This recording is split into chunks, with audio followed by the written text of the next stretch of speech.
يستمع كل حين يتجدد. السلام عليكم ورحمة الله وبركاته. إن الحمد لله نحمده ونستعينه ونستغفره ونعوذ بالله من شرور أنفسنا ومن سيئات أعمالنا. من يهده الله فلا مضل له ومن يضلل فلا هادي له. أشهد أن لا إله إلا الله له الملك وله الحمد يحيي ويميت وهو على كل شيء قدير. وأشهد أن محمدا عبده ورسوله المبعوث رحمة للعالمين. اللهم صل وسلم وبارك وكرم وعظم وزد على حبيبنا وشفيعنا وقرة أعيننا سيدنا محمد وعلى آله طيبين طاهرين وعلى أصحابه مصابيح الغرار. أما بعد. Jamaah sekalian yang dirahmati oleh Allah Subhanahu wa taala, alhamdulillah hari Ahad kemarin sudah kita melakukan pengecoran daripada basement masjid yang nantinya basementnya itu akan jadi tempat asrama anak-anak santri. Alhamdulillah sudah selesai.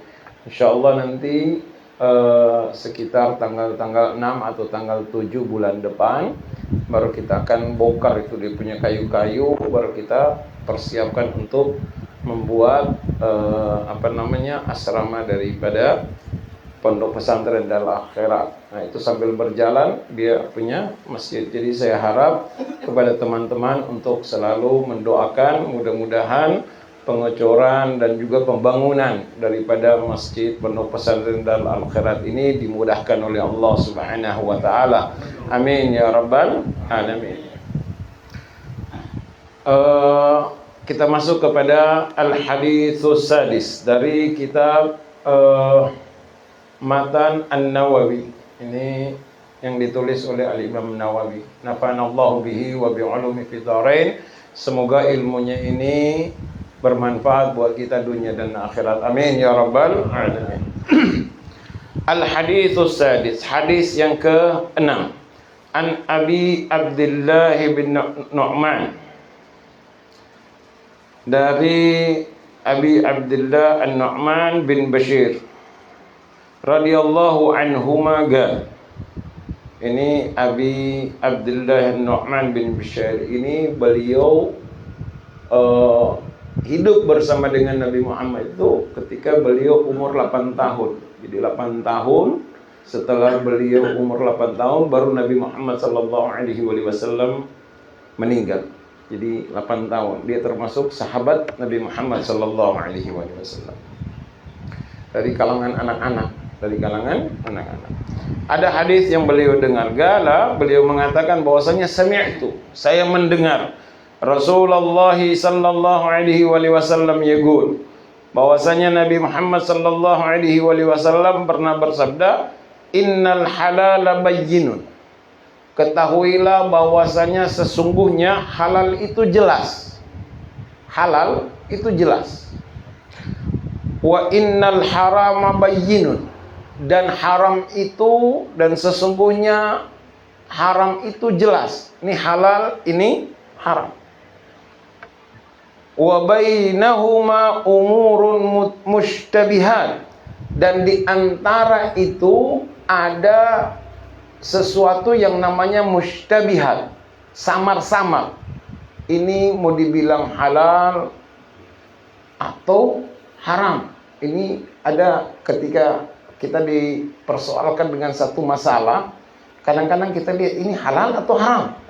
Ya kan, itu namanya mutasyabihat, dia bercampur itu. Kelihatan kita samar-samar, kita ragu ini halal atau haram. La ya'lamuhunna katsirun minan nas. Manusia pada umumnya itu tidak tahu.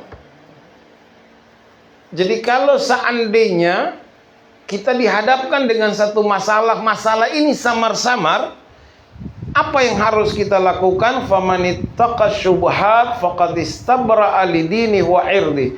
Siapa orang yang menghindari daripada perbuatan tadi atau sesuatu perkara yang samar-samar, maka dia telah membersihkan, dia telah menjaga akan agamanya dan kehormatannya.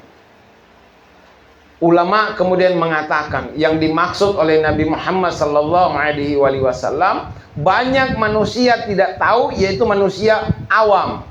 Orang awam itu banyak tidak tahu. Ya kita orang ini sudah. Jadi kita orang ini kalau seandainya tidak tahu satu masalah, jangan ente lakukan itu masalah. Ente lebih baik ente menghindar daripada masalah itu. Kalau kita tidak tahu ini halal atau haram. Ini kita bingung. Banyak orang awam tidak tahu masalah itu. Tapi ulama, kalau ulama dia pasti akan tahu. Ini perbuatan itu, ini atau sesuatu ini halal atau dia haram, itu ulama itu mengetahuinya. Tapi pada umumnya manusia itu tidak tahu. Itu masalah samar-samar. Ini juga kita harus paham. Contohnya ada orang bawa motor, iya kan? Wih, harganya murah, jangan ente langsung beli. Apalagi ini orang ente tidak kenal, ini motor ente tidak tahu siapa punya, walaupun dia jual dengan harga murah, jangan dulu, jangan ente membeli itu. Apa sebab? Wa man waqa'a fi syubuhat waqa'a fil haram. Orang yang terjerumus kepada sesuatu yang samar-samar, maka sama seperti dia menjerumuskan dirinya kepada sesuatu yang haram. Makanya kita orang ini kalau beli barang itu, kita orang lihat saja. Kalau barang itu dia awalnya pada umumnya orang jual itu 10 juta contoh. Kemudian datang ini barang sama ente masih bagus, dia jual 500.000. Hati-hati dulu, jangan ente langsung beli. Nah, ente akan termasuk nanti penada. Nah, itu di dalam hukum Indonesia itu ada itu. Orang yang penada itu termasuk sama seperti orang yang mencuri. Jangan ente beli sesuatu yang syubhat ataupun yang samar-samar tadi. Karra'i sama seperti seorang yang menggembala. Ini digambarkan oleh Nabi Muhammad SAW. Karra'i yar'a hawlal hima. Sama seperti seorang pengembala yang mengembalakan hewan ternaknya. Dia mengembala haulal hima, di sekitar daripada hima, tanah yang dilarang. Yushiku ayyarta'a fihi. Itu nantinya dia akan terkena dengan apa yang dia lakukan itu. Akhirnya dia akan dapat hukum. Nabi Muhammad kemudian gambarkan, wa inna likulli malikin hima. Ketahuilah bahwasanya setiap raja itu dia punya tanah yang dilarang. Raja dulu, mereka itu di istananya itu ada tempat-tempat yang dia lingkar dengan pagar. Ini tempat ini khusus dia punya kuda yang lewat situ. Khusus dia punya kuda, itu dia piara kudanya di situ. Nah, orang yang mengembala kambingnya tidak boleh masuk di situ. Kalau dia masuk di situ, dia akan dapat hukuman daripada raja. Ketahuilah, kata Nabi Muhammad, setiap raja itu dia punya tempat yang dilarang. Dilarang oleh yang lain itu memasukinya. Pengembala itu tidak boleh bawa dia punya barang kambing kah, apakah apa itu pun, unta kah yang dia bawa, dia tidak boleh kasih masuk ke tempat yang dilarang, di tanah yang dilarang oleh raja. Ala, ketahuilah, wa inna himallah maharimuhu. Ketahuilah sesuatu yang dilarang oleh Allah itu yang ada di muka bumi ini adalah yang diharamkan oleh Allah Subhanahu wa ta'ala. Ada yang Allah kasih larangan buat kita. Ini jangan kalian lakukan. Nah, itulah yang dinamakan haram. Ini sekarang sudah beberapa waktu lagi ini kita akan datang yang namanya Piala Dunia, iya kan? Bola kaki itu biasanya ada orang-orang Bataru di situ. Padahal Bataru itu hukumnya apa? Hukumnya haram. Tidak, Ustaz, ini cuma buat asik-asik. Tidak ada asik-asiknya itu.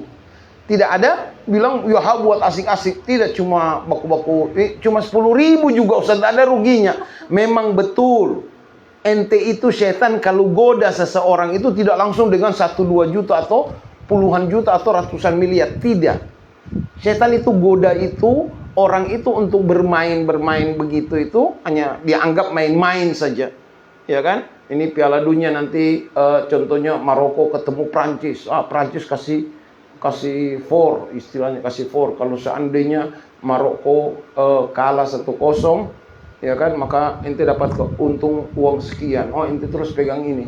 Itu memang betul kecil. Tapi dalam masalah urusan haram tidak ada kecil, tidak ada besar. Kalau yang namanya haram dia tetap haram. Jadi tidak boleh. Iya Ustaz, biar semangat orang nonton bola. Nggak usah harat semua itu. Setan itu dia goda ente seperti itu. Nonton bola tidak boleh. Nggak ada masalah ente nonton bola. Yang jadi masalah itu baku-baku pasang itu. Kita orang ingatkan kita orang punya teman-teman. Kita orang ingatkan kita orang punya teman-teman semua. Ini mau nonton saja. Tapi jangan istilahnya kita main baku taruh. Itu biasanya orang sudah mulai itu. Baku taruh, ambil ini.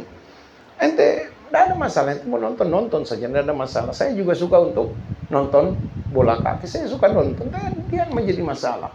Yang jadi masalah itu adalah ada sesuatu yang dilarang oleh Allah, maka kita hindari itu. Yang dilarang oleh Allah itulah maharim, itulah sesuatu yang diharamkan oleh Allah Subhanahu wa taala. Judi diharamkan oleh Allah, hindari itu. Minuman keras dilarang oleh Allah Subhanahu wa taala, hindari itu. Apalagi perbuatan daripada hati, ghibah, membicarakan aib orang lain, kekurangan orang lain, itu adalah sesuatu yang diharamkan oleh Allah Subhanahu wa taala. Maka kita hindari, jangan kita suka membicarakan aib orang lain. Kemudian kata Nabi Muhammad sallallahu alaihi wasallam, "Ala wa inna fil jasadi mudghah." Ketahuilah sesungguhnya di dalam jasad manusia itu ada gumpalan darah.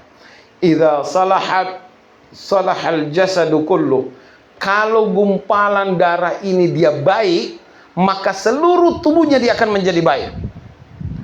Wa idza fasadal jasadu kullu. Ketahuilah kalau gumpalan darah itu dia rusak, maka rusak semua jasadnya. Ala wahiyal qalbu, ketahuilah bahwasanya gumpalan itu adalah hati. Jadi kita ini dikasih timbangan oleh Allah Subhanahu wa taala di dalam tubuh kita, yaitu hati. Hati inilah yang akan menimbang perbuatan kita yang kita lakukan itu halal atau haram. Orang yang melakukan perbuatan halal, dia akan tenang hidupnya. Tenang hidupnya. Dia mau tidur tenang, dia bangun tenang, dia pergi kerja tenang. Tapi orang yang melakukan sesuatu yang diharamkan oleh Allah, pasti hatinya itu tidak tenang. Tidurnya gelisah, bangun dia gelisah, dia pergi kerja gelisah, dia berjalan gelisah. Apapun yang dia lakukan itu dalam keadaan gelisah. Itulah hati. Tidak ada orang yang minum minuman keras kemudian dia bilang, "Anak, kalau minum keras sana rasa tenang." Harat. Bohong itu orang yang seperti itu. Saya ini kalau sabu-sabu, saya terus tenang. Jadi tenang. Tidak ada orang yang melakukan sesuatu perbuatan yang haram kemudian dia akan tenang, tidak akan pernah. Hanya perbuatan yang baik, hanya perbuatan yang halal, makanan yang halal, maka itu yang akan membuat kita hidup tenang dunia dan akhirat. Ini Nabi Muhammad menyampaikan itu urutannya begitu indah. Ketahuilah bahwasanya yang halal itu dia nyata, jelas. Yang haram itu nyata. Tapi ingat, ada sesuatu yang samar-samar, yang kebanyakan manusia dia tidak tahu. Kebanyakan manusia dia tidak tahu. Ulama mengetahui ini haram, ini halal. Itu ulama mengetahuinya. Nabi Muhammad kemudian katakan sama seperti seorang yang mengembalakan kambingnya. Dia kalau seandainya dia masuk di tempat tanah yang dilarang, dia akan kena hukuman. Ketahuilah setiap raja itu ada tempat yang dia larang untuk orang bawa gembalanya di situ. Hewan-hewan yang dia gembala dilarang oleh raja. Dan Allah juga, kata Nabi Muhammad, di bumi ini ada sesuatu yang diharamkan oleh Allah. Ada sesuatu yang dilarang oleh Allah. Itulah yang dinamakan yang diharamkan oleh Allah Subhanahu wa ta'ala. Kemudian kata Nabi Muhammad, subhanallah, indahnya ini hadis. Kata Nabi Muhammad, ketahuilah di dalam tubuh kita ini ada gumpalan darah. Kalau dia baik, maka seluruh anggota tubuh kita ini akan ikut baik. Kalau kita suka makan yang halal, kita minum yang halal, kita suka berucap sesuatu yang diridhai oleh Allah, maka Anda akan melakukan sholat dengan gampang, datang ke majelis ilmu dengan gampang, berbuat sesuatu itu akan dimudahkan oleh Allah. Tapi kalau seandainya ada orang yang makan makanan yang haram, minum minuman yang haram, suka berbicara sesuatu yang tidak diridhai oleh Allah Subhanahu wa ta'ala, maka akan sulit bagi dia untuk melakukan sesuatu perbuatan yang disukai oleh Allah Subhanahu wa ta'ala. Sehingga kita harus takut kalau seandainya kita punya lisan ini jarang berzikir. Boleh jadi ada sesuatu perbuatan yang kita lakukan yang tidak disukai oleh Allah Subhanahu wa ta'ala. Itu kita harus, Nabi Muhammad kemudian tadi katakan, itu ada di dalam tubuh kita, itu ada hati. Ini hati inilah yang akan mengantarkan kita kepada sesuatu yang baik. Tubuh ini, jasad ini, dia akan ikut menjadi baik kalau hati ini baik. Tubuh ini, jasad ini akan menjadi berat untuk melakukan sesuatu yang diridhai oleh Allah kalau seandainya hati itu dia rusak. Maka hindari yang haram, lakukan yang halal. Jangan sekali-kali Anda terjerumus kepada sesuatu yang samar-samar, yang nantinya Anda akan jatuh kepada yang tidak diridhai oleh Allah, atau sesuatu yang dilarang oleh Allah, yang namanya adalah sesuatu yang diharamkan oleh Allah Subhanahu wa ta'ala. Jamaah sekalian yang dirahmati oleh Allah Subhanahu wa ta'ala, itulah kesimpulan daripada hadis yang ke-6 daripada matan Al-Arba'in An-Nawawiyah. Mudah-mudahan bermanfaat buat kita semua. Amin ya rabbal alamin. Mari sama-sama kita tutup majelis kita dengan sama-sama kita membacakan doa daripada Simtud Durrar. A'udzubillahi minasyaitonir rajim. Bismillahirrahmanirrahim. Walamma nazama al-fikru min darariyil awsafil muhammadiyya uquda tawajjahtu ila Allah mutawassilan bi sayyidi wa habibi Muhammadin sallallahu alaihi wasallam yaj'ala sa'i fihi mashkura wa fi'li fihi mahmuda wa yaktuba 'amali fil a'malil makbula wa tawajjuhi bit tawajjuhatil khalisati was-silatil mawsula. Allahumma ya man ilayhi tatawajjahu al-amalu fata'udhu zafira wa 'ala babi 'izzati tuhattu ar-rihalu fataghshaha minhu al-fuyudatul ghamira. Natawajjahu ilayhi bi ashrafil wasail ladayk sayyidil mursalin 'abdika sadiqil amin سيدنا محمد الذي عمت رسالته العالمين أن تصلي وتسلم على تلك الذات الكاملة مستودع يمانة وحفيظ سر وحامل راية دعوتك الشاملة الأب الأكبر المحبوب لك والمخصص بشرف الأفخر في كل موطن من مواطن القرب والظهر قاسم إمداد في عبادك وسقك وإرشاد لأهل ودادك سيد الكونين وأشرف الثقلين على بالمحبوب الخالص المخصوص منك بأجل الخصائص.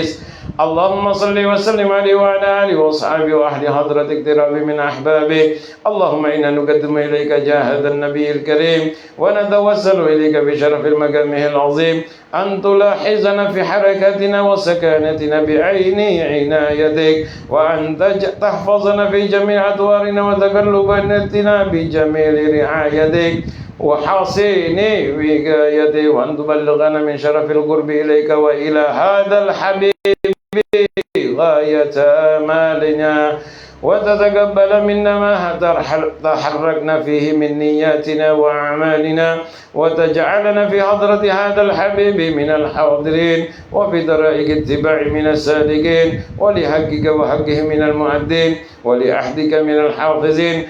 اللهم إن لنا أطمعا في رحمتك الخاصة فلا تحرمنا وظنونا جميلة هي وسيلتنا إليك فلا تخيبنا آمنا بك وبرسولك وما جاء به من الدين وتتوجهن به إليك مستشفعين أن تقابل المذنب منا بالغفران والمسيء بالإحسان والسائل بما سأل والمؤمل بما أمل وأن تجعل ممن نصر هذا الحبيب ووازره ووالاه ووزره وأم بها بركة وشرف وجة أولادنا ووالدينا وأهل قدرنا ووادينا وجميع المسلمين والمسلمات والمؤمنين والمؤمنات في جميع الجهات وأدم راية الدين القوي في جميع الأقدار منشورا ومعالم الإسلام والإيمان بأهلها معمورة معنا وصورا واكشف اللهم كربة المكروبين واقض دين المدين واغفر للمذنبين وتقبل توبة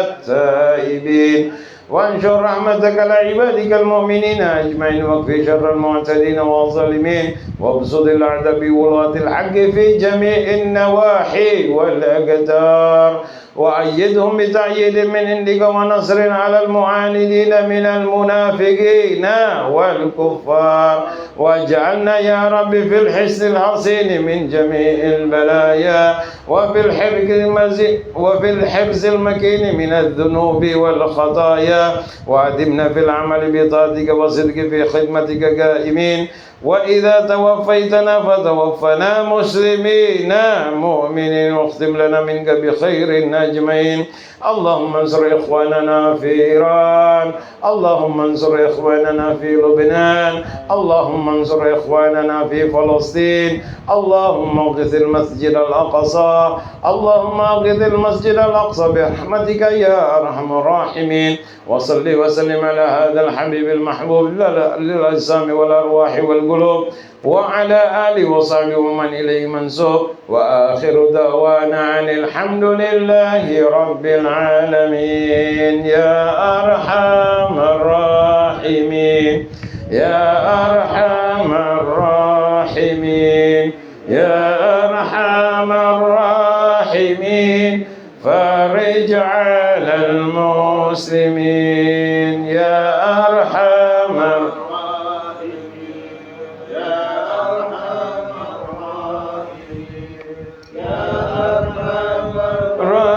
الراحمين فرج على المسلمين يا ربنا يا كريم يا ربنا يا رحيم أنت الجواد الحليم وأنت نعم المعين يا أرحم الراحمين يا أرحم الراحمين يا أرحم الراحمين فرج على المسلمين ثم صلاة وسلام على شفيع الأنام والآل نعم الكرام والصحب والتابعين يا أرحم الراحمين يا أرحم الراحمين يا أرحم الراحمين فرج على المسلمين اللهم صل وسلم وبارك عليه وعلى